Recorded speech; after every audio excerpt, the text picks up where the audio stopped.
Welcome to the New Books Network.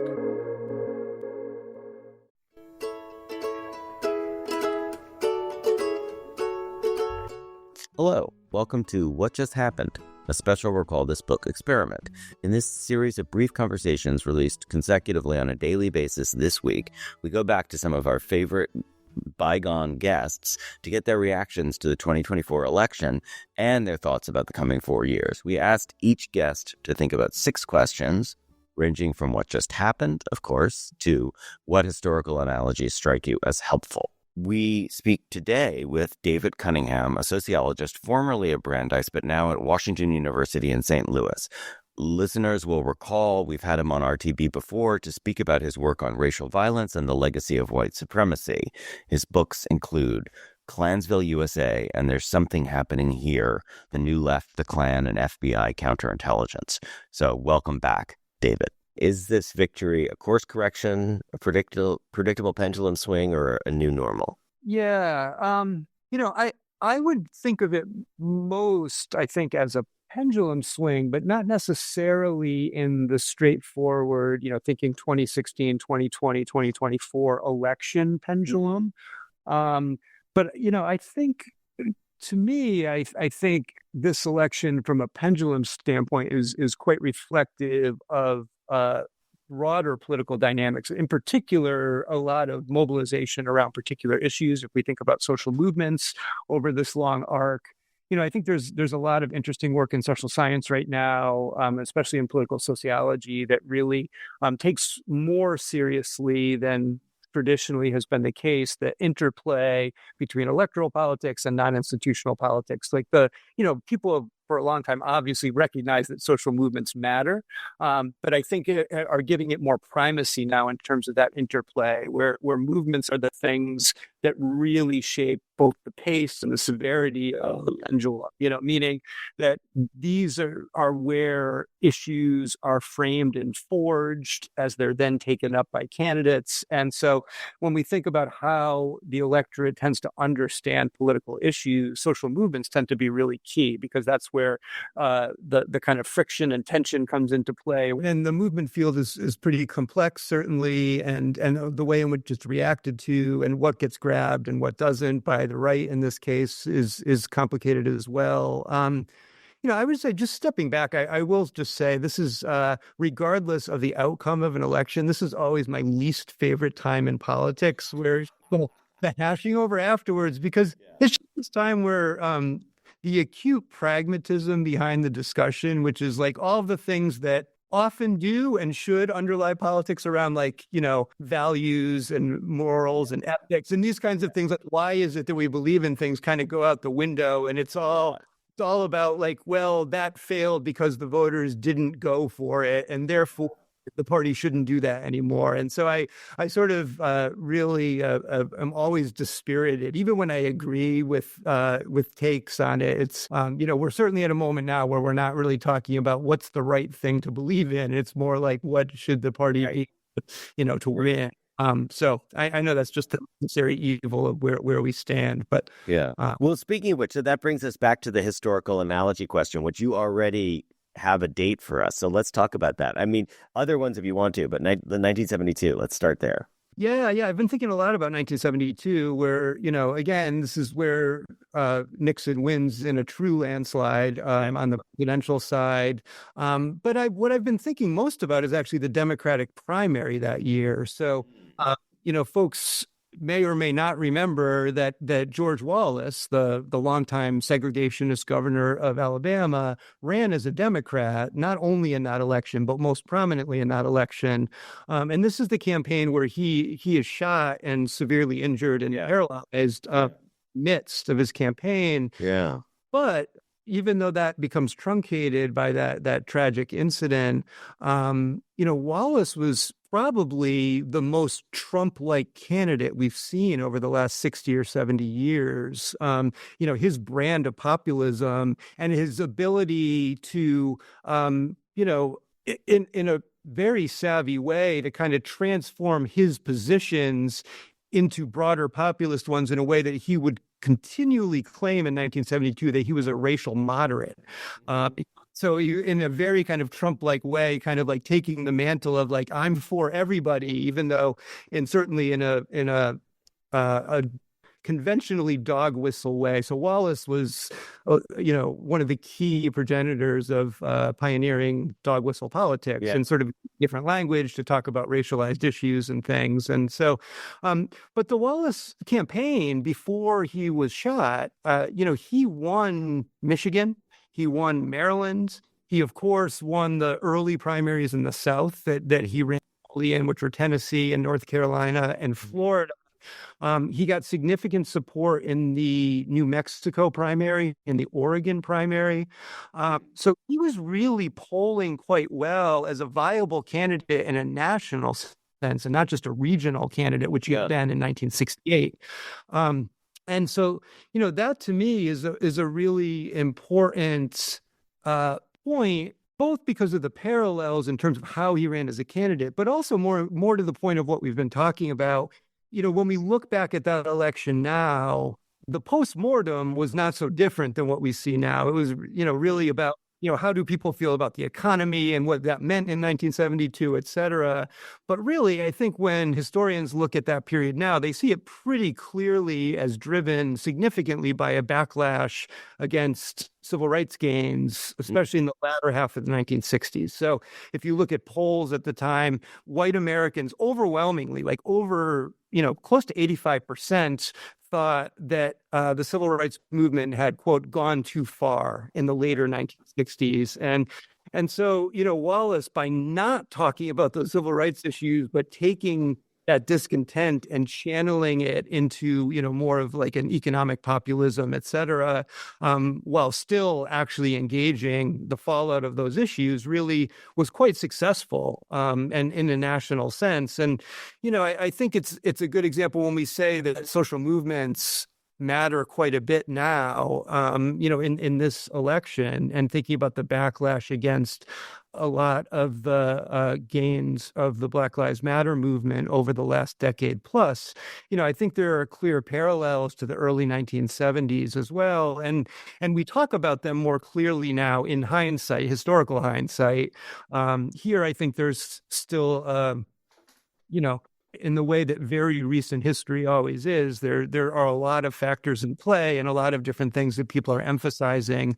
But my sense is that 30 years on, we're going to kind of look back and see a lot more clarity in terms of the interrelationship between, racial justice mobilization and then where the electorate stands in the years that follow. Can I say 72 is an interesting choice because it isn't the end of an economic era, right? I mean, it's a moment, in a way, it's a midpoint. I mean, I know, Thomas Piketty talks about the 30 glorious years after 45 to 75, but, 72 is still a time when wealth inequality is decreasing in America, when, labor costs are still relatively high. It's a good time for unions. So it isn't a time like, say, maybe arguably 1980 or 1984 or 1988 or something, where clearly the wheels are coming off the social democratic bus and then like neoliberalism, in some form or another, neoliberalism has been ratified. 72 doesn't feel like a turning point in that way.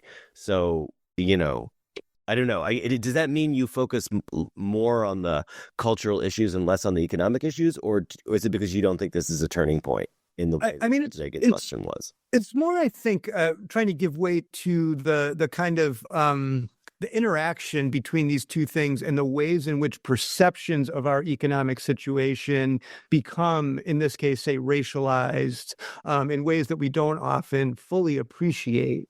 I mean, if you look now, one of the amazing, there's a lot of graphs out there now that are kind of like explaining where the electorate is standing. But one of the amazing ones is when you look back over the last 20 years of the quote unquote objective health of the economy, and then you get people's perceptions of where the economy stands, in a way that we would expect. Most times that tracks really closely. So when the economy is objectively strong, people feel optimistic about the state of the economy. And this is a complicated time because the pandemic really messes with a lot of that, where people are actually more optimistic than they should have been, in part because of the public aid that's coming in and the fact that our lives were so turned over in so many ways. I think, people didn't have like a sharp sense of where the economy was. Ever since then, in ways that certainly was 100% harming the Democrats, we see unprecedented gaps, like huge gaps in these graphs between the health of the economy and where people feel the health of the economy is. And so, David, can I ask you to say more about that just on this specific question? This is sort of more the Bernie Sanders point about the working class, which is that the health of the economy overall, I totally take that point, like GDP, all sorts of other indicators, even investment in like, green technology, but also the distributional curve is going so far the other way that although things in general may be getting better, they're not getting better for a hell of a lot of people, unlike the lower half of the income spectrum. So, in other words, health for whom, I guess. Yeah, fair enough. And I know that there are complicated questions about, what people are attuned to and what they should be attuned to, and how inflation that people have experienced has kind of different segments of the population differently and all of that. And so I certainly don't want to dismiss that. I just wanted to think about the larger point that sort of the more of the socially constructed aspect of how we perceive economic issues affecting us and how we link those to particular party stances on the economy and other things. And, so when I talked about Wallace and talked about Trump, I was trying to take two fairly extreme, but this is the world we're in right now, examples of politicians who quite effectively, kind of racialized almost every issue that they talk about, even if the language isn't, the language often is explicit in this way.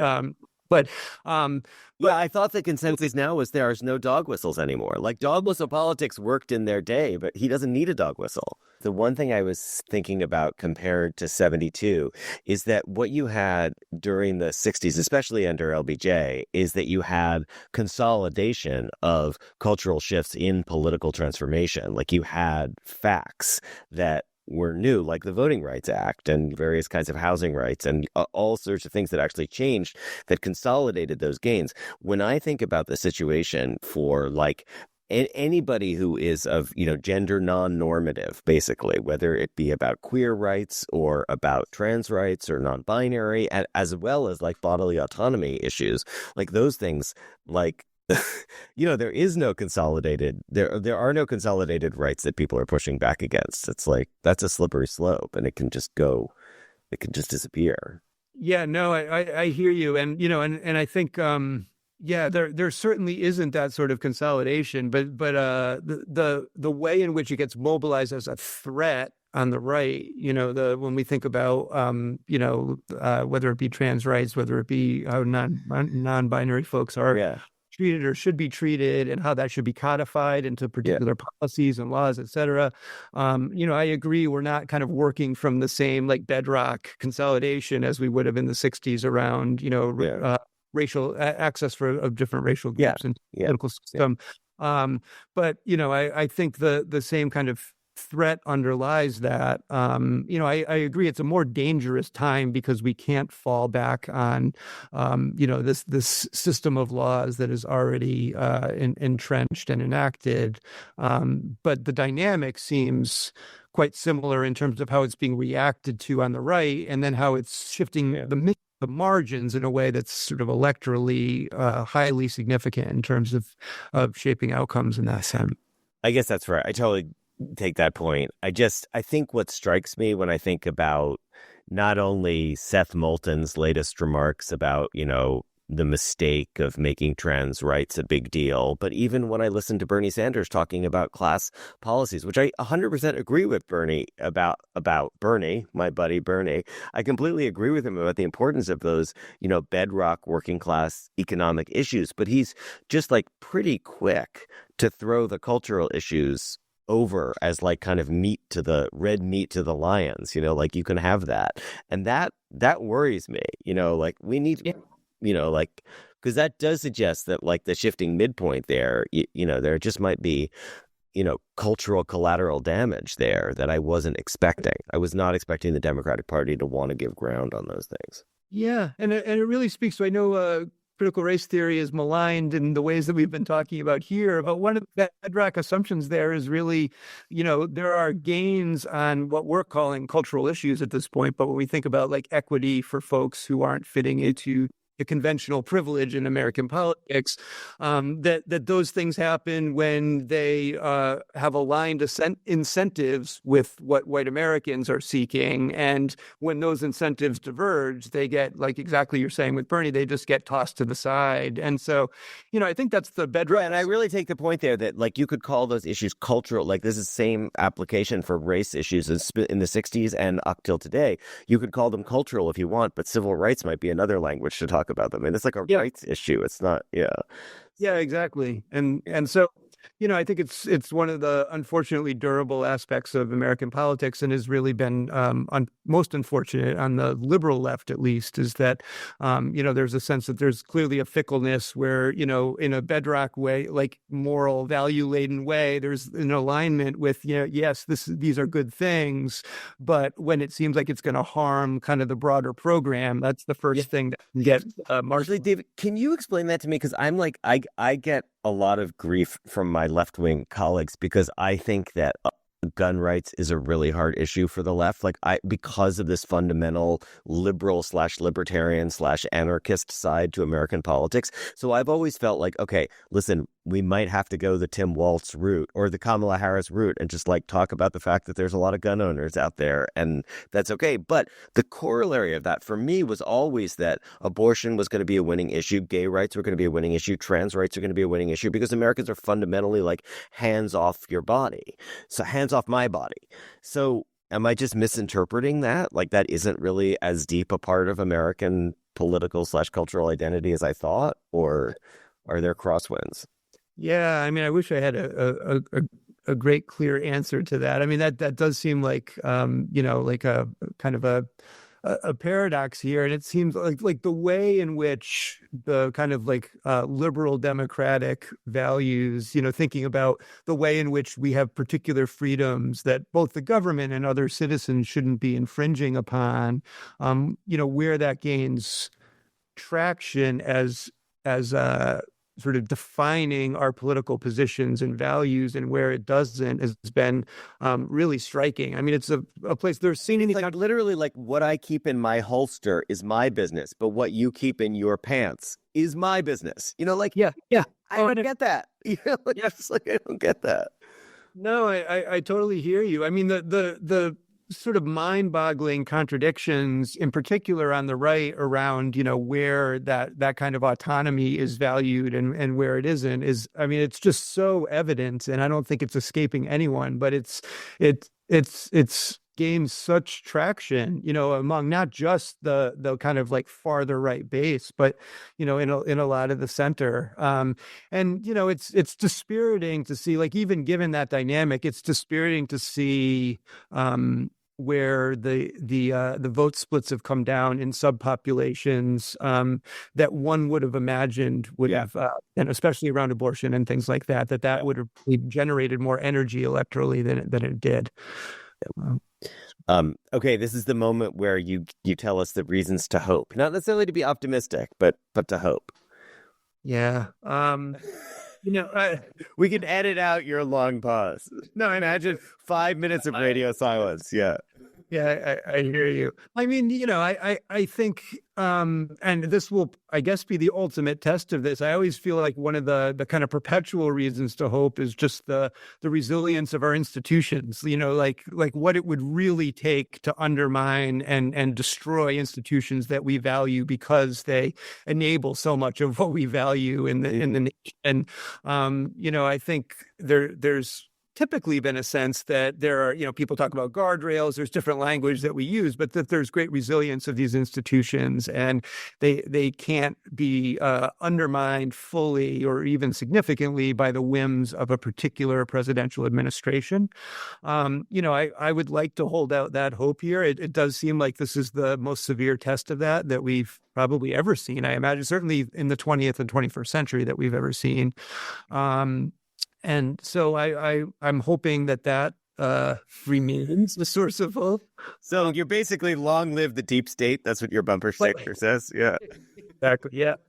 Yeah. And more locally, I do think these are moments where, they're, I think, I don't want to say take solace because that sounds like we're abandoning any actual political action, but the kind of solidarities that come in these sort of severe times, and I think the solidarities look different than they did in 2016. Then it was very much like get out there and resist immediately. And it seems evident we're not seeing that same kind of energy, but we are going to see some sort of energy. And as the next 4 years unfold, I think we're going to, know that we can rely on solidarities among folks who are going to be significantly impacted. And what I hope to see is some vibrancy, and some action around trying to protect these kinds of folks. And, in some ways that's a depressing aim in the sense to say, well, times are so severe that these solidarities become really crucial to move on. But I think, when we think about broader histories, especially moving away from the U.S. and thinking globally about when really like truly inspiring things have happened and where we see populaces in general actually kind of coming together and, not always resisting on the streets, but finding ways to come together to protect one another, to think about how to push forward very locally, but also, in a broader sense. So basically, I talked to Vince Brown earlier, and he said, well, Ronald Reagan gave us punk rock. And I think you're saying, well, Herbert Hoover gave us Woody Guthrie is your analysis. There you go. Yeah. I know. And mutual aid of the 30s. I mean, there's a reason that the 30s were the decade of the common man. I mean, I take that point. People had to do it for themselves. Yeah. And so, as always, music can be a bellwether. So it'll be interesting to see, where things move. Yeah. Okay. Well, David, thank you so much as always. Totally enlightening. Appreciate it. Nice as always to speak with you, John. Thanks. Recall This Book is the creation of John Plotz and Elizabeth Ferry. Sound editing is by Kamaya Bagla, and music comes from a song by Eric Chaslil and Barbara Cassidy. We gratefully acknowledge support from Brandeis University and its Mandel Center for the Humanities. We always want to hear from you with your comments, criticisms, or suggestions for future episodes. Finally, if you enjoyed today's show, please forward it to 5 people or write a review and rate us wherever you get your podcasts. Thanks for listening.